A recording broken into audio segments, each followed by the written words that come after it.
ఉన్న బంగారాన్ని విడిపించి ఆ రోజు ఆన్లైన్ రేటుకే మేము కొంటాం. Sharma gold company. నమస్కారం, సుమన్ టీవీకి స్వాగతం. ద్వాదశ రాశుల వారికి ఈ మే మాసం అంతా ఏ రకంగా ఉండబోతుంది, నవగ్రహాల స్థితిగతులు ఎలా ఉన్నాయి, ఎటువంటి ఫలితాన్ని అందిస్తున్నాయి అనే విషయాన్ని తెలియజేసేందుకు మనతో పాటు ఉన్నారు జ్యోతిష్య రత్న, జ్యోతిష్య చక్ర వైభవ నిపుణ డాక్టర్ రాళ్లపల్లి రవికుమార్ గారు మనతో పాటు ఉన్నారు. గురుగారు నమస్కారం అండి. నమస్కారం. గురుగారు, ద్వాదశ రాశుల వారికి ఏ రకంగా ఉండబోతుంది మే మాసం అంతా అనే విషయాన్ని తెలుసుకునే ముందు నవగ్రహాల స్థితిగతులు ఏ రకంగా ఉన్నాయి వాళ్ళ మొత్తం అంతా కూడా. రవి గ్రహం వచ్చేసి మనకి వృషభ రాశిలో ఉన్నారు. అలాగే కుజుడు వచ్చి మనకి మీన రాశిలో ఉన్నారు. అలాగే రాహు వచ్చేసి మనకి అదే మీన రాశిలో ఉన్నారు. అలాగే గురువు వచ్చి మనకి 1 మే నుంచి గురువు మారుతున్నాడు కాబట్టి గురువు మనకి వృషభ రాశిలో ఉన్నారు. అలాగే శని స్వస్థానమైన కుంభరాశిలో ఉన్నారు. అలాగే శుక్రుడు వచ్చేసి మనకి మేషరాశిలో ఉన్నారు. కొన్ని రోజులు మే 15 తారీఖు తర్వాత నుంచి మటుకు వృషభ రాశిలోకి వస్తాడు. అలాగే ఆఖరిగా వచ్చి బుధుడు వచ్చేసి మటుకు మనకి వృషభ రాశిలోకి వస్తాడు. ఇప్పుడు మనకి నర్మదా నది పుష్కరాలు కూడా స్టార్ట్ అండి 1 మే నుంచి. మనం ఎప్పుడైనా సరే ఒక రాశి నుంచి ఇంకో రాశికి గురువు మారినప్పుడు ఎలా చూసుకోవాలంటే, పుష్కరాలు ఎప్పుడైతే ఆరంభం అవుతాయో ఆ రోజు నుంచే మనకి గురువు ఒక రాశి నుంచి ఇంకో రాశిలోకి మారుతున్నట్టు అన్నమాట. బట్ 1 మే నుంచి మటుకు మనకి వృషభ రాశిలోకి గురువు ప్రవేశించాడు. ఈ సంవత్సర కాలం అంతా కూడా మనకి కేవలం ఒక సంవత్సర కాలం ఉంటాడు. సంవత్సర కాలం ఉంది. అందుకే 12 రాసులు కాబట్టి 12 ఒక్కొక్క సంవత్సరం కలిపితే పుష్కర కాలం అంటారు మనం. సో అందుకే 12 సంవత్సరాలకి పుష్కరం అంటారు. గురుగారు, ధనుసు రాశి వారికి ఏ రకంగా ఉండబోతుంది ఈ మే నెల అంతా కూడా? సో మీరు ఏదైతే చెప్తూ ఉంటారో ఇప్పుడు 4 గ్రహాలు చాలా ఇంపార్టెంట్ అని, గురువు, శని, రాహు, కేతువులు, వీళ్ళకి ఎలా ఉన్నారు ప్లేసింగ్ అదంతా? ధనుసు రాశి అనగానే మనకి మూల 1, 2, 3, 4 పాదాలు, పూర్వాషాఢ 1, 2, 3, 4 పాదాలు, ఉత్తరాషాఢ 1వ పాదం. ఈ రాశి వారికి శని బలం పరిపూర్ణంగా ఉంది 3వ స్థానంలో. రాహుకేతులు చతుర్థ దశమంలో ఉన్నా కూడా పర్వాలేదండి, బాగానే ఉన్నట్టు. గురువు మటుకు 6వ స్థానంలోకి వెళ్తాడు 1 మే నుంచి. సో గురుబలం మటుకు తగ్గినట్టు. ఎందుకంటే వీరికి మటుకు గురుబలం ఖచ్చితంగా తగ్గినట్టు. ఎందుకంటే రాస్యాధిపతే గురువు అయ్యాడు. అలాంటి వాడు 6వ స్థానంలో అంటే మటుకు శత్రుస్థానం, రోగస్థానం, అలాగే డెట్స్, మిజరీస్, ఎనిమీస్, ఈ 3 స్థానాలకి అధిపతి 6th హౌస్. ఆ స్థానంలోకి వెళ్ళిపోయాడు కాబట్టి కొంచెం అప్పులు పెరుగుతాయి, శత్రువులు కొద్దిగా పెరుగుతారు, ఆందోళన కొంచెం పెరుగుతుంది. ఈ 3 కూడా అన్నమాట. అలాగే దైవబలం, దైవానుగ్రహణ సంబంధించిన గురువే బలం లేకుండా ఉన్నాడు కాబట్టి ఏ పనులైనా కూడా ఆలస్యంగా జరుగుతాయి. శ్రమ, కాలం, ధనం వ్యర్థమయ్యేందుకు అవకాశాలు ఉన్నాయి. రావాల్సిన బాకీలు ఆలస్యం అవుతాయి. షూరిటీస్ పెట్టకండి, స్పెక్యులేషన్స్ జోలికి వెళ్ళకండి, మధ్యవర్తిత్వం వహించకండి. విద్యార్థులు ఎవరైతే ఉన్నారో వారికి మిశ్రమంగా ఉంటుందని చెప్పాలి. బాగా కష్టపడితే కానీ పనులు జరగవు. ఎందుకంటే గురువు విద్యకారకుడు, అలాగే జ్ఞానానికారకుడు, అలాగే దైవబలానికారకుడు. అలాంటి గురువే 6వ స్థానంలో ఉన్నాడు కాబట్టి విద్యార్థులు కొంచెం మిశ్రమంగా ఉంటుంది. వ్యాపారస్తులు కూడా అంతే అండి. వారు కూడా కొత్త వ్యాపారం స్టార్ట్ చేయకుండా ఉండడం మంచిది. అలాగే మధ్యవర్తిత్వం వహించకూడదు. అలాగే ఎక్స్పాన్షన్ జోలు కూడా వెళ్ళకపోతే మంచిది. ఎందుకంటే 6వ స్థానం అనేది ఏంటంటే రోగ రుణ స్థానం అన్నమాట. కాబట్టి రుణాలు కూడా పెరుగుతాయి ఈ రాశి వారికి.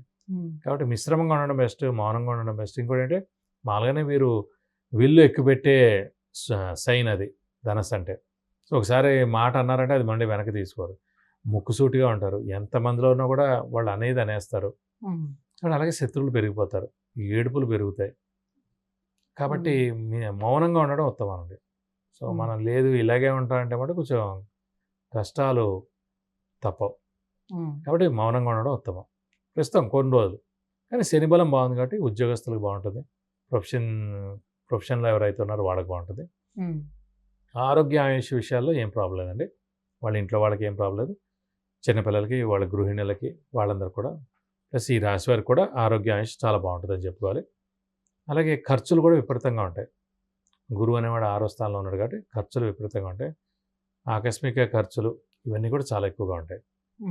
ఇదేమన్నా అదృష్టకారకుడు, యోగకారకుడైన రవి కూడా మే 15, 16 దాకా ఉచ్చస్థానంలో ఉంటాడు కాబట్టి అదృష్టం కూడా పరిపూర్ణంగా ఉంది ఈ మే నెల అంతా కూడా. సో హార్డ్ వర్క్ ఒక్కటే తక్కువైందండి. దైవబలం, హార్డ్ వర్క్ 2 కూడా ధనుసు రాశి వాడికి ఒకళ్ళే అవుతారు, గురువే అవుతారు. కాబట్టి దైవనామస్మరణ పెంచుకోవడం, దైవబలం పెంచుకోవడం, గురువుని దర్శించడం, తీర్థయాత్రలు చేయడం, గురువు యొక్క బ్లెస్సింగ్స్ పొందడం, ఇవన్నీ కూడా చేస్తూ ఉండాలి. అయితే దైవబలం పెంచుకోకపోతే మటుకు వెనకబడిపోతూ ఉంటాం. ఎందుకంటే మనకి జరగాల్సిన పనులన్నీ కూడా ఆలస్యం అయిపోతూ ఉంటాయి. కాబట్టి దైవనామస్మరణ ఖచ్చితంగా చేయాలి. సంఘంలో జరిగే పనులన్నింటిలో కూడా, ఇప్పుడు శ్రీరామనవమి ఉంది, దసరా ఉంది, వినాయక చవితి, ఇవన్నిట్లో కూడా పాల్గొంటే మనకి దైవబలం పెరుగుతుందండి. అలాగే శుభకార్యాల్లో పాల్గొన్నా కూడా. అయితే వృత్తి ఉద్యోగాల పట్ల ఎలా ఉంటుంది ఆ విషయంలో? వృత్తి ఉద్యోగాల రీచ్ అయితే బాగానే ఉంది. ఎందుకంటే శని బాగున్నాడు కాబట్టి శని వృత్తికారకుడు, ఉద్యోగకారకుడు, ప్రొఫెషన్ కారకుడు కూడా శని అయ్యాడు. అలాంటి తృతీయ స్థానంలో స్వస్థానంలో ఉన్నాడు కాబట్టి ఖచ్చితంగా ఉద్యోగస్తులకి పట్టిందల్లా బంగారం చెప్పుకోవచ్చు. వృత్తి చేసుకునే వాళ్ళందరూ కూడా ఏ ప్రాబ్లం ఉండదు. అన్ని విధాలు కూడా చాలా బాగుంటుందనే చెప్పుకోవాలి. అయితే గురుబలం తగ్గింది కాబట్టి భార్యాభర్తల మధ్యన కాస్త అనుబంధాలు కానీ రిలేషన్షిప్స్ అనేది ఏ రకంగా ఉంటుంది? ఏమైనా నూతన కార్యక్రమాలు చేపట్టాలంటే ఇప్పుడు ఆగడం మంచిదంటారా? లేకపోతే శని బాగుందని చేసుకోవచ్చు అంటారా?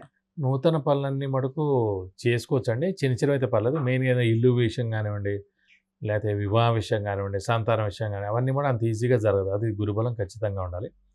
భార్యాభర్తల అన్యోన్యతకి గురుబలానికి సంబంధం లేదండి. సో భార్యాభర్తల అన్యోన్యతకి ఇబ్బంది ఏమి ఉండదు. అది బాగానే ఉంది.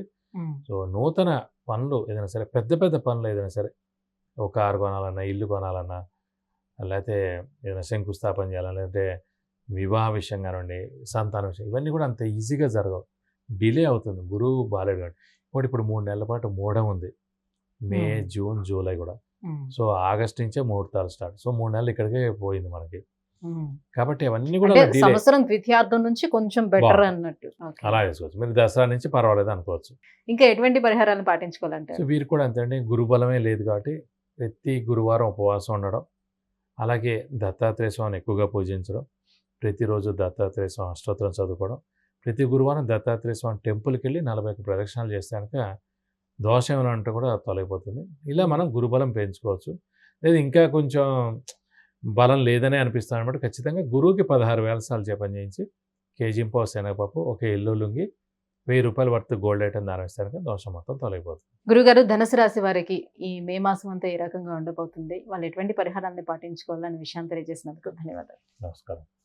విద్య, ఉద్యోగం, వాహనం, వ్యాపారం, వివాహం, ఆరోగ్యం, ఆర్థికం, గృహం వీటన్నిటికీ సంబంధించిన విషయాలను తెలుసుకోవాలంటే కింద స్క్రోల్ అవుతున్న నెంబర్కి వాట్సాప్ మెసేజ్ చేసి గురువు గారి అపాయింట్మెంట్ను పొందవచ్చు.